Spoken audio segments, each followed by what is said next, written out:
네, 이 시간에 한번 전해드렸죠. 안 산다, 안 간다, 안 판다. 일본 제품 불매운동이 이제는 독립운동은 못했어도 불매운동은 한다. 이렇게 바뀌고 있습니다. 자, SNS나 동네마트 중심에서 곳곳에서 보다 확장되고 있는 건데요. 이렇게 각 업계별로 불매운동에 동참하는가 하면 요즘은 사람들의 생활 양식도 이렇게 바뀌고 있다고 합니다. 지금부터 현장을 확인해 보시죠.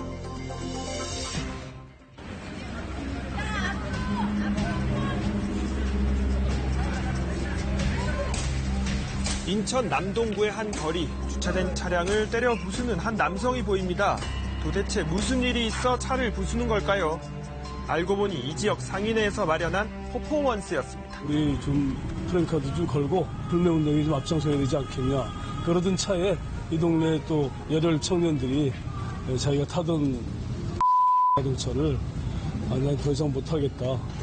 그렇게 돼서 둘이 합쳐져서 이런 퍼포먼스를 하게 된 거죠. 이 지역 상가들은 모두 불매운동에 동참하고 있는데요. 어느 정도일까요? 노래방에서는 일본 제품, 일본 노래를 틀지 않고 이 일식집 같은 데에서는 일본 맥주를 팔지 않고. 이렇게 상인들이 나서는 불매운동에 대한 시민들의 반응을 들어봤습니다. 지금 이제 시민들이 느끼고 있는 분노가 어느 정도인지 좀 체감이 되는 것 같아요. 일단은 대단한 일이라고 생각하고요. 그리고 이렇게까지 하는 것도 진짜 용기라고 생각하고.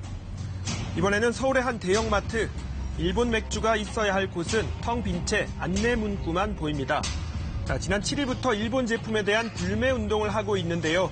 대형마트로선 쉽지 않은 선택이었다고 합니다. 지금 매출 손실은 발생하고 있고요. 손실은 발생하더라도 지금 이 순간은 그게 중요한 건 아닌 것 같다. 네. 우리가 이제 국민의 한 사람으로서 조그만 힘이나마 같이 모으고 목소리를 내는 게 더 중요한 시기다. 장을 보는 주부들은 이제 어느 정도 불매운동에 익숙해진 모습입니다. 잘한다고 생각이 들죠. 손해를 보더라도 같이 한마음 한뜻으로 하니까 잘했다고 봐야죠. 이번에는 어제 오전 일본 대사관 앞입니다. 택배 기사들이 모였는데요. 이들이 배송을 거부하고 나선 건 의류인 유니클로 제품입니다. 자, 손실을 감수하고 차량에는 이렇게 불매 스티커를 부착하기로 했는데요. 택배 기사들의 현장 목소리가 모인 결과라고 합니다. 이걸 꼭 우리가 배송을 해야 되느냐, 이런 불만들이 이제 막 올라오는 거죠. 우리도 대한민국 국민인데 이제 그런 분위기에서 우리도 동참할 수 있는 걸 찾아보자 하면서 시작하게 된 겁니다. 비슷한 시간 마트 노조도 목소리를 높였습니다. 자, 이들은 앞으로 마트에서 일본 제품을 안내하지 않겠다고 밝혔는데요. 마트에서 일하시는 노동자들이 너무 실제로 괴로워하시는 거예요. 저희는 어쨌든 일터 자체가 판매하는 공간이기 때문에 안내를 하지 않는다라는 더 약간 이제 우리 직업에 맞는 노동의 특성에 맞는 불매운동을 동참하는 거죠. 약국들도 움직이고 있습니다. 자, 일부 지역 약사회를 중심으로 일본 제품 불매운동에 들어갔는데요. 한번 보시죠. 대체할 수 있는 품목이 있으니까 그걸 사용하시면 어떻겠냐 이렇게 권고하기도 하고요. 이런 해당 제품들은 일본 제품입니다라고 안내문 붙여놓기도 하고. 지자체가 나서는 경우도 있습니다. 자, 부산시는 일본과의 교류 사업을 전면 재검토하고 있습니다. 전면 보류나 이런 개념으로 해서 우리가 검토를 하는 단계고요. 소비자들의 불매운동도 진화하고 있는데요. 일본 제품, 여행 등을 계획했던 자리에는 우리나라 제품이 대체되고 있습니다.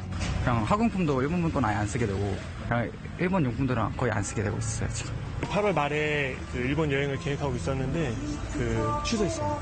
그냥 국내 여행으로 그냥 계속 바꿨어요. 일본 제품 불매 사이트를 통해 불매 제품을 확인하는 것은 기본이고요. 자, 이렇게 바코드를 찍으면 일본 제품인지 아닌지를 확인해주는 앱도 나왔습니다. 바코드 숫자로 원산지를 확인하는 게 습관으로 자리 잡은 소비자들도 있습니다. 바코드 앞면에 있는 그런 번호라든지 일본 식별고 번호 그런 거 통해서 좀 한번 확인하고 사는. 원산지에 대해 잘못된 소문이 퍼지자 이 발빠르게 해명을 내놓기 바쁜 기업들에 일본 맥주를 할인 판매하던 대형마트에 대해선 비난이 쏟아지기도 했습니다. 일본 여행을 취소한 여행객에 대해 쌀을 지급하는 행사를 연 곳도 있는데요. 폭발적인 반응으로 기간을 더 연장했다고 합니다. 저도 이렇게 국민들 관심이 이렇게 뜨거운 줄은 사실 몰랐습니다. 댓글 이런 데를 봐보면은 정말로 격려 글이 거의 95%, 8% 됩니다. 곳곳에서 동시다발적으로 확산되고 있는 일본 제품 불매 운동의 열기는 당분간 식지 않을 것으로 보이는데요. 오랫동안 국민들의 불만이 상당히 누적이 됐고 SNS를 통해서 사람들의 의견이 곧바로 많은 사람들에게 전파될 수 있는 그런 기술적인 환경의 변화도 큰 영향을 줬다고 생각해요. 외교 협상의 성과가 없다면 불매운동이 오랫동안 지속될 가능성도 크다고 봐요. 제2의 독립운동이라는 일본 제품 불매운동, 현장에서 만난 시민들은 입을 모아 불매운동의 끝은 일본의 경제보복이 멈출 때까지라고 했습니다. 다만 일부에선 자칫 감정적인 대응이 자발적인 참여를 넘어 무분별한 혐오로 이어져서는 안 된다는 지적도 제기됩니다.